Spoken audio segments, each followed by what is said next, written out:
8 दिवस टिकणारे आणि अगदी झटपट होणारे गव्हाच्या पिठापासून आपण हे मोदक करणार आहोत. हे तळलेले मोदक आपण आज बघणार आहोत. नमस्कार, मी गौरी. गौरीज चॅनलमध्ये सगळ्यांचं खूप खूप स्वागत.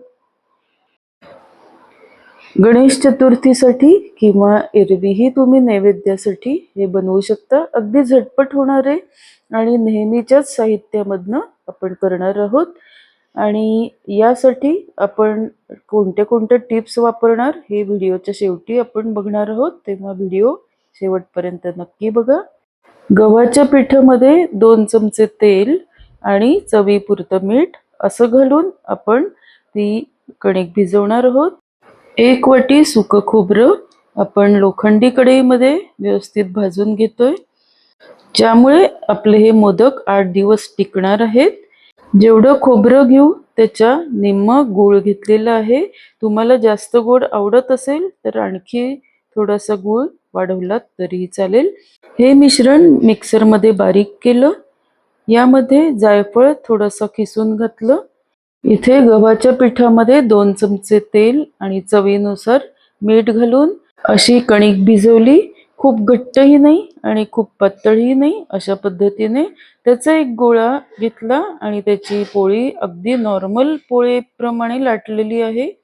यामध्ये आपण वाटीने लहान लहान गोल करणार आहोत. यामुळे अगदी झटपट हे मोदक तयार होतात. आता इथे एका बाजूला आपण तेल तापत ठेवून ते तापलंय का नाही चेक केलं. थोडंसं त्यामध्ये पीठ घालून या छोट्या छोट्या गोलामध्ये आपण सारण भरून घ्यायचं आहे.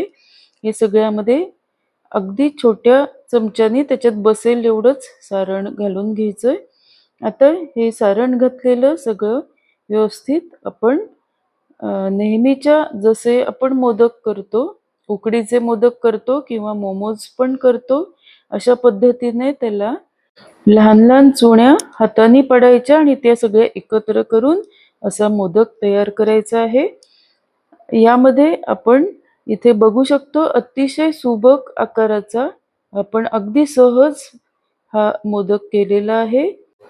अशा पद्धतीने आपण सगळे मोदक आपण करून घेणार आहोत आणि ते आपण एक एक करून तळणार आहोत. इथे आपण बघतोय. आता एक एक आपण तळलेल्या तेलामध्ये हे सगळे तळायला ठेवायचे. यावेळेला गॅसची फ्लेम ही बारीकच ठेवायची आहे, ज्यामुळे एकदम लाल मोदक न होता व्यवस्थित अलगदपणे हे छान व्यवस्थित तांबूस रंगावरती तळले जातात. आणि हो, व्हिडिओला सबस्क्राईब केलं का? म्हणजे यासारखे छान व्हिडिओज तुमच्यापर्यंत नक्की पोचतील. आता इथे आपण कणिक भिजवताना आपण 2 चमचे अगदी साधं नॉर्मल तेल घातलेलं आहे आणि अगदी चिमूटभर त्यामध्ये मीठ घातलेलं आहे. आणि आपण कणिक अगदी खूप सैलही नाही आणि खूप घट्टही नाही अशी आपण भिजवली. यानंतर आपण खोबरं हे ओलं खोबरं न घेता आपण कोरडं खोबरं घेतलं, ज्यामुळे आपले मोदक अगदी 8 दिवस सहज टिकतात. यामध्ये कोणताही रवा न घालता आपण हे केलेले आहेत. व्हिडिओला लाईक, शेअर, सबस्क्राईब नक्की करा. धन्यवाद.